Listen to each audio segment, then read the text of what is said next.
Alright, hello ladies and gentlemen. Welcome to my corner of the internet. My name is Jason, and today I'm going to be talking weird, evidently. Sorry. My name is Jason, and today we're going to be playing some more of the Elder Scrolls 3 Morrowind.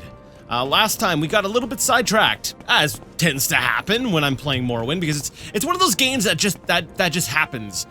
We were heading up to not Bal Isra, we were heading up to some other place up here in this region for a Thieves Guild quest. We'll get into the details of that perhaps later, but we ran into this guy here along the road, and he needed a bit of an escort. His name is not Cliff Racer.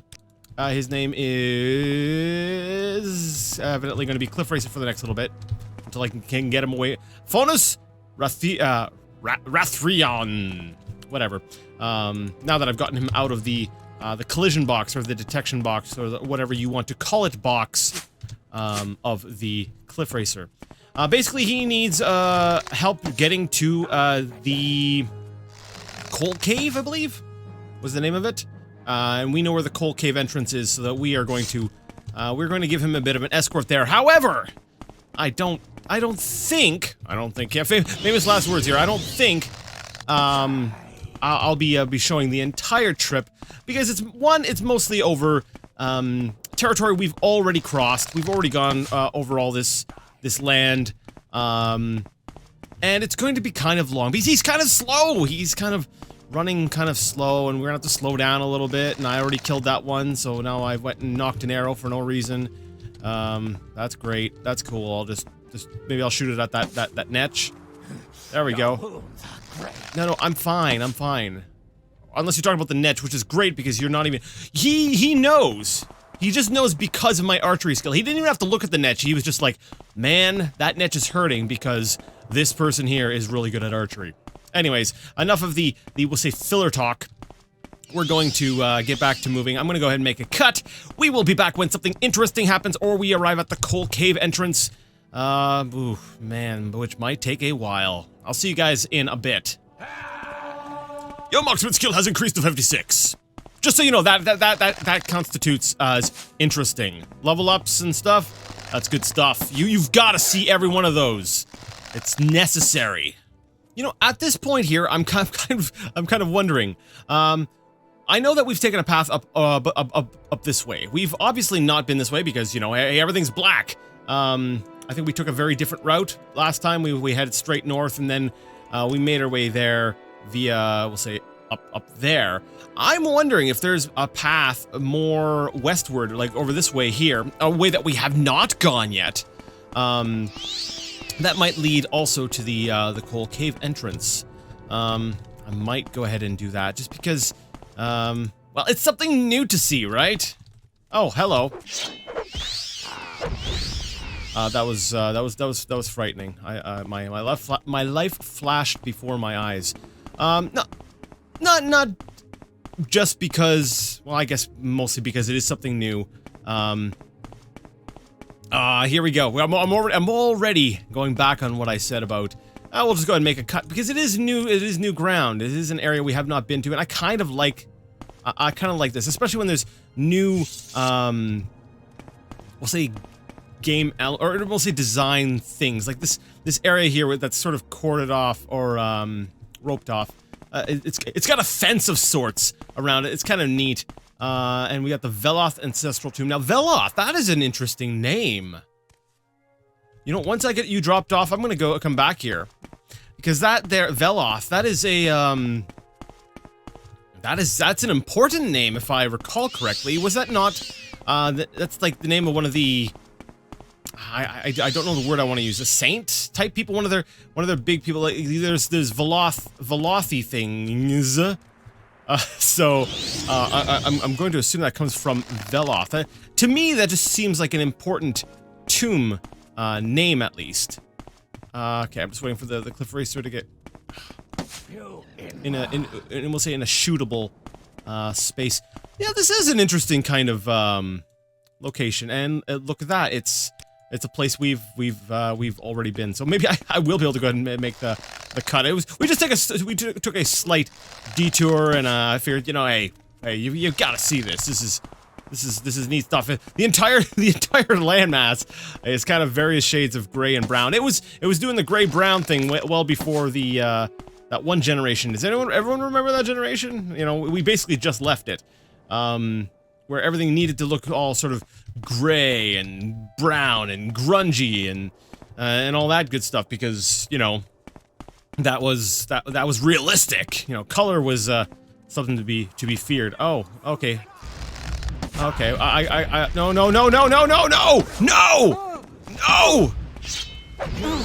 Oh, crap. Oh, crap, I'm, Band-Aid, something healing. I forgot what button was for the end of this blast. Alright, sorry for becoming completely incoherent there. I've decided, you know, I kind of want, to try to do this, we'll say semi-Iron Man, if that makes any sort of sense. You know, I've kind of wanted to do that, where I'm like, no, I made a decision, we're gonna stand by it. And I've already screwed up on that idea a couple times. You know, notably with Corky. I still feel bad about that one. You know, I should have just, you know, let the dice land where they fell, but whatever. Anyways, that's kind of, you know, with that mentality, things felt a lot more tense and a lot more dangerous because I've got this guy with me and I really don't know how strong he actually is, and for all I know, you know, he's gonna go ahead and get himself killed. So when I got attacked by, you know, 3 people, one of them being a magic caster, and he decides he's gonna run straight into things, you know, it makes you a little nervous. Just a little bit. Oh, crap. No! Stop! I'm the escort. I believe I've already been up there. Yeah, Barandus. Alright, so we'll just keep heading west, I guess, from here, and that should get us to the Koal Cave, entrance. Anyways, I was going to say something, but, you know, it's completely escaped my mind, so, we're just gonna forget I was gonna say anything.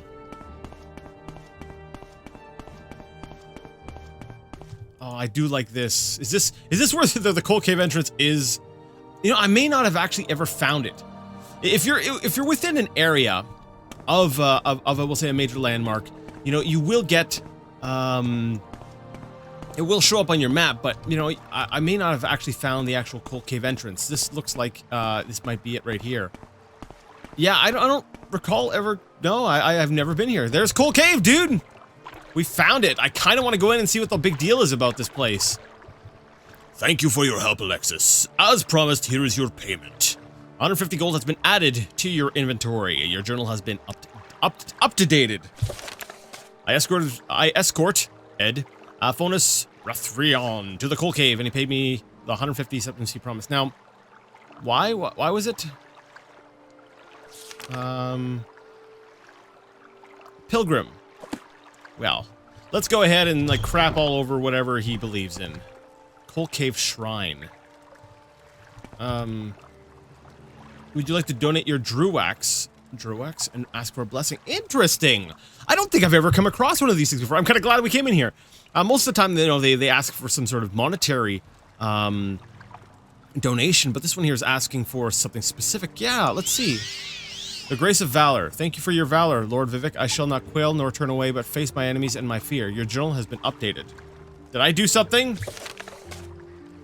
I made the Ruddy Man pilgrimage and read the Grace of Valor. Uh-oh. Wait. Grace of Valor. The Grace of Valor. Am I, oh, what do you call that? The sequence breaking. What were the 7 visions, right? 7 trials.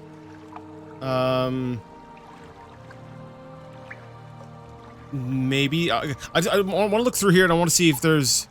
He speaks the law for Veloth. Yeah, Veloth, right there. There's the name. I just want to know, is there something here about the Grace of Valor or anything like that? Maybe I'll have to look through that at some later time. Interesting, though. Yeah, I do need to drop off some of these books and things. That's... Oh, crap. I'm scared I may have sequence broken something. Because it's a pretty major area, if you can think about it, because it shows up on the map. This is... very few of the little caves actually have, like, little landmarks, we'll say, on this big map. You know, most of those things are just small little doorways. But they made a note.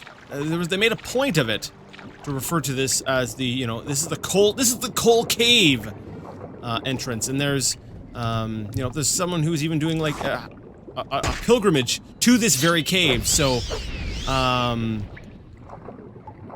that tells me that there may be some more importance to this cave than I may have originally thought. I was like, oh, you know, maybe it's just some. Actually, you know what? He may have put the map entry on the map. I may just have not been paying attention and whatever. Regardless, it's important. It shows up on the map. Let's, ooh, do we have an air pocket here? No, we don't. Long blade increased. I might need to use, water breathing. There we go. That way there, I won't suffocate and die. Actually, would that be asphyxiating?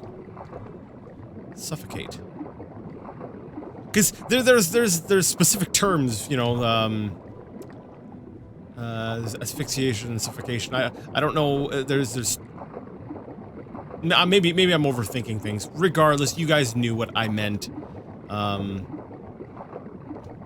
This is kind of cool though. I don't know if we've have we ever been to a cave with like this much water or this much of it underwater? There we go. Use my jogging pants to get some of that fatigue back. Alright, so I'm gonna go and check now. On the map, it looks like there's another... Oh no, okay, never mind. I was seeing that wrong. There's a... I was thinking of this room over here. There's kind of like a... do I want to say a T-junction? No, it's more of like a full cross-junction type thing, mabob. There's something behind me, isn't there? Maybe not. There's bubbles. Have there always been bubbles? Like, I know...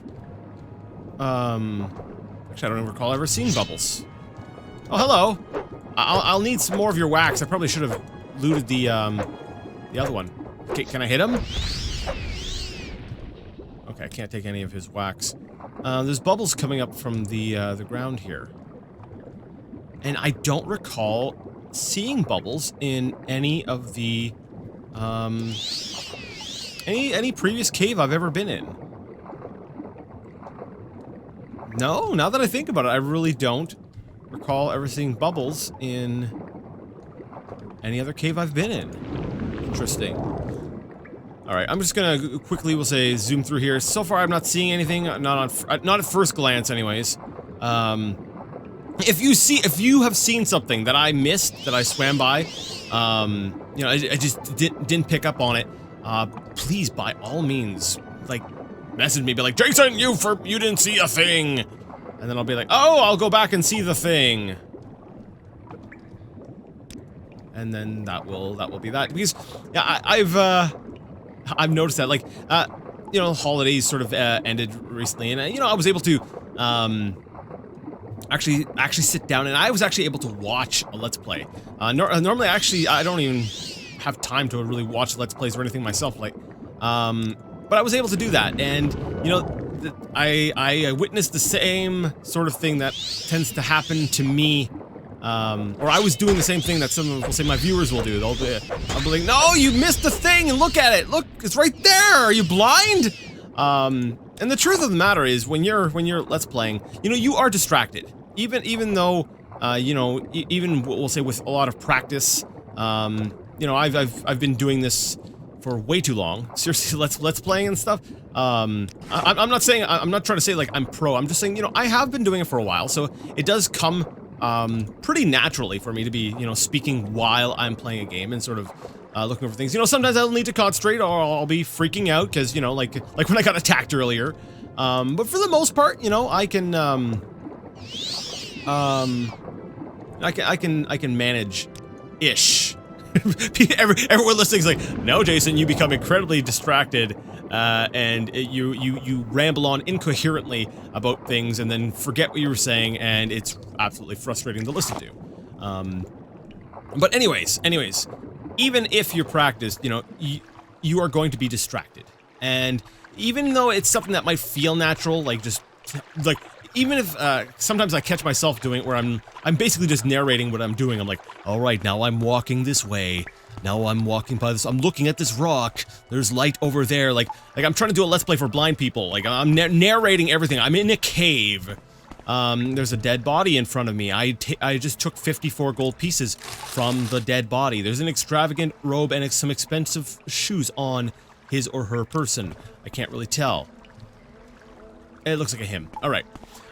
You know, even when you're doing that, yeah, you miss things, and because your mind is distracted, no matter how, we'll say, proficient you might be at it. You know, even though the like, you know, the people I was watching, you know, some bigger YouTubers, who do, you know, well, I guess I don't know many of the big YouTubers that do Let's Plays that I watch, but anyways, the point is, they get distracted too. It happens.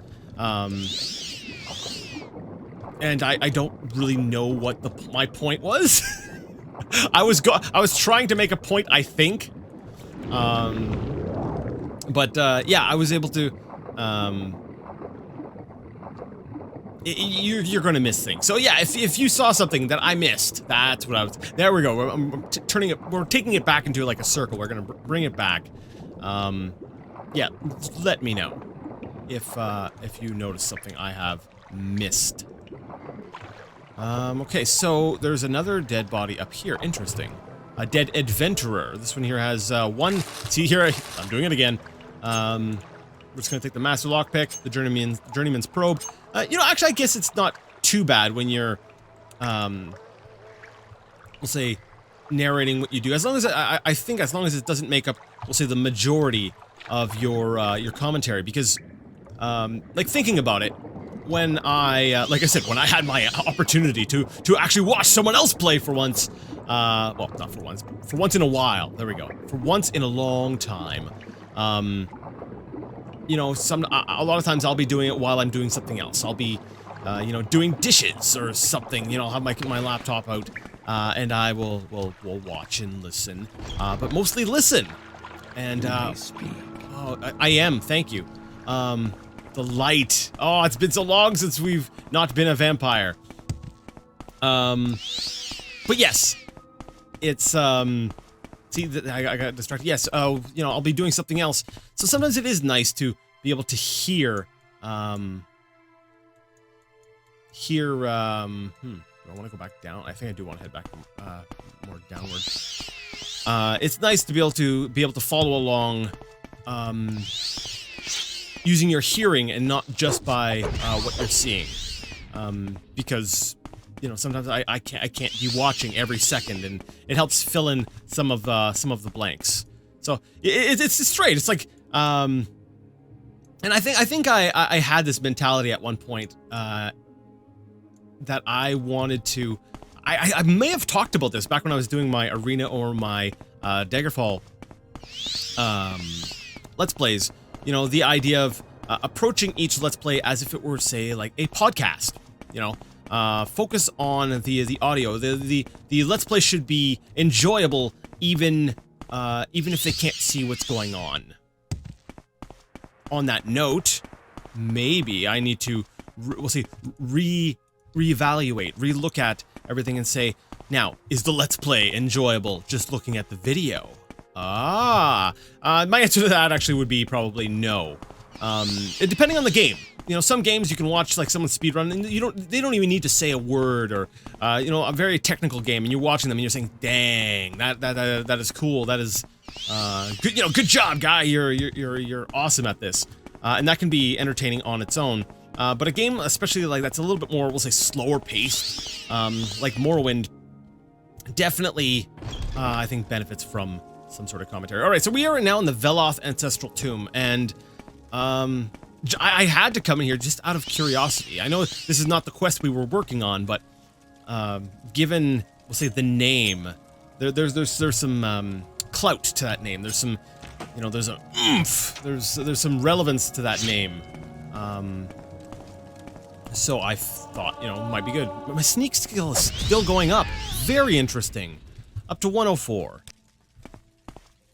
If you're just joining us, I found that once I got cured of my vampirism, that for some strange reason, my because vampirism boosts all your stats, and then once you get cured, they go back down. And I was not, and you know, normally your maximum is 100, regardless. Now, while you're a vampire, it can boost you above 100 because it's considered sort of boosted stats. But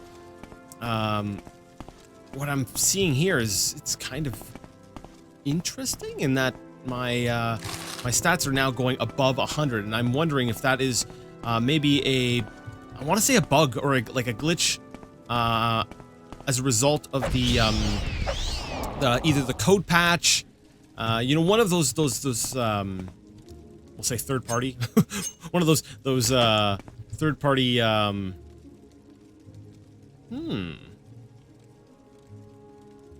target. That's interesting. Now it says drain though. I'm trying to remember. That's not absorb. I believe there's two different effects. Drain would drain their magicka pools. Absorb would actually give it to me. If that was absorb, I would be like, that would be amazing. I would be able to just destroy mages. Actually, as it stands, do I not have? Did I leave that back at my my hideout? I thought I had myself Spellbreaker. Okay, I guess I must have left that back at my hideout with Chaos. But yeah, I've got a few little things that are nice anti-mage weapons. Yeah, I think I'll arrow this guy. Arrowed. And yeah, there we go. There's some spell casting. Oh no, come back, Bone Lord. I've got to hit you with this arrow. Oh, there's Plan Fear. There we go. There we go. I'm dropping these guys pretty well with the arrows now, which is nice. And my marksman abilities. Oh, I thought I had taken him out. This is definitely an important tomb. Now, it is interesting though about that there is we'll see there's so many Daedra around here, and I guess that kind of goes along with the books we'd been reading recently about. Ah, screw it, I'm just gonna run. If there's anything else, I'll just smack it with my sword. About how, you know, the tribunal and all that crap, and how, you know, basically everything comes from the Daedra. All of, you know, even our, or we'll say the tribunal gods, you know, like Vivek and them, technically are the product of the Daedra. Shrine of Saint Veloth. Yeah, that's it. Interesting. Oh, should I loot? Should I loot things first? It's an iron club. A dwarven warhammer. Doesn't appear to be a. Okay, that just looked weird to me. Doesn't look to be a whole lot. All right, let's see. What does the shrine do? Donation of 5, sure. Okay. Veloth's Indwelling. What does this give me? Veloth's Indwelling. Fortify my magicka by 10 points. Okay. Elmzivi Restoration. Gives me... Oh, that just restores everything. Okay. Okay, that's cool too. The Koal Cave Blessing has boosted my points by so many points. That actually reminds me. Actually, is there a different one here? No. Okay, so it's a set value. I should take a look at how long these blessings actually last. And the reason for that is, well, one, it'd be nice to know, but also, because I've been wondering, I've been thinking about this.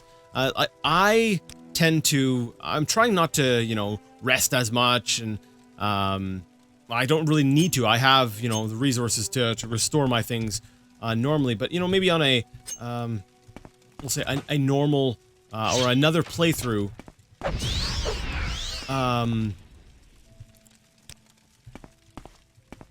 you know, when I haven't, we'll say, progressed as far as I currently have, it might be beneficial to know, or it might be beneficial to make use of more of these shrines to gain these bonuses, these buffs, and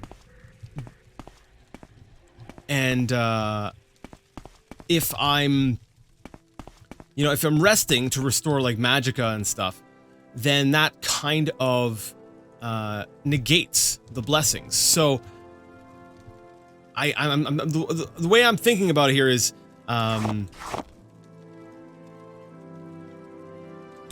we'll say rather, the thought that I'm really pondering is, you know, how long do these last, and is it a good strategy to hold off on resting and stuff like that for your blessings?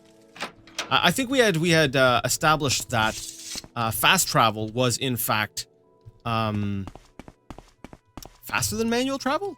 Oh crap! I did that not too long ago. Somebody who remembers what my results were, tell me what they were. Actually, manual travel might have been slightly quicker, but I think it will probably depend on the terrain that needs to be traveled. Like if you're, you know, like a simple, a pretty straightforward thing like Sedanine to Balmora. You know, you're walking, you're pretty much running, you know, full tilt. And I guess it also just depends on your speed as well. I guess I want to head all the way back over into this direction. Yeah. I don't know if we've ever been up this way. Okay, cool. We'll go up this way. So yeah, I guess it does depend on your own movement speed, but yeah, I'm not the slowest character. I got 100 speed. My athletics is at, what is my athletics at? 53. Actually, that's pretty poor. That is pretty poor. So, you know, maybe depending on your speed, it would be quicker to manually travel. But regardless, I think that taking into account blessings would be an interesting, we'll say, variable to account for, so that you could maybe use them to gain a bit of an edge. Like as it is, you know, let's see where we at. Koal Cave Blessing. I got that, we'll say, early morning, because I'm pretty sure that that's what the time was when I received the blessing. And so we'll see when it runs out. And if it's, you know, 24 hours or something, that's a pretty decent amount of time. It's not great if you want to, you know, run around all over the island, grab all the blessings before you go do something. That's probably just not worth it. Ah, oh, crap. Curses. Alright, I think we're gonna just go ahead and make a, we're gonna fly over the mountain. Yep. Because I don't feel like having to go all the way back around. Now, we couldn't do that with, the guy we were escorting because, of course, he can't levitate, so that would have been a bit of a problem. We would have left him way behind, we would have failed, and we would have been out of the 150 seconds, which really does not feel it worth it at this point. You know, I've got so much money, it's really not worth it to me at this point, but whatever. It was a quest, it was an experience, and it took us by a rather uneventful, you know, tomb of, I'm assuming of Saint Veloth, of Mr. Veloth himself, Baal Isra. Actually, where are we headed? Let me take a quick look here. We've got Margan. We're heading to Margan, which I looked on my physical map, and it told me that it is up in this region. I do not see it from where I am, so I guess we'll slide down here and try to find it manually. Is that, it's hard to tell with the fog. And that is, that is, we'll say, actual fog. That's not like poor draw distance. That is an actual, actual fog. I just realized, you know, I'm looking, I'm like, I'm out of time, and I have basically, cut out almost none of this video. Right after I made a big deal, I was like, you know what? I'm gonna be cutting out a lot of this video, so don't worry, guys. You're not gonna be watching me running around and talking. Yeah, you know, that's just kind of who I am. I guess we were, we'll say, crossing over some black territory, some darkened territory that we were not familiar with. So that's my justification. But yeah, sorry that happened again. I'm pretty sure my regular viewers are like, yeah, we know, we were expecting it. We brought out the popcorn and we started doing other things that we could be distracted by. But it's a new year. It's actually been a little while since I was able to actually sit down and record. That's why I was watching more things, is because I didn't have time to actually record things. But it's nice to be back at doing this. Oh, that must be it there. I think we've seen Margan. I'm gonna go kill this rat because I thought he was actually coming up behind me to attack me, but it wasn't. So that was a needless death. But I believe that there is Margan, and that is where we will be going next time, because we're done for today. Sorry. So if you like the video, you like the content, despite what it is, despite me, if you liked the video, go ahead and give the video a thumbs up. If you did not like the video, well, go ahead and leave it a thumbs down. Either way, let me know what you thought in the comment section. And until next time, I would like to ask you all to game on.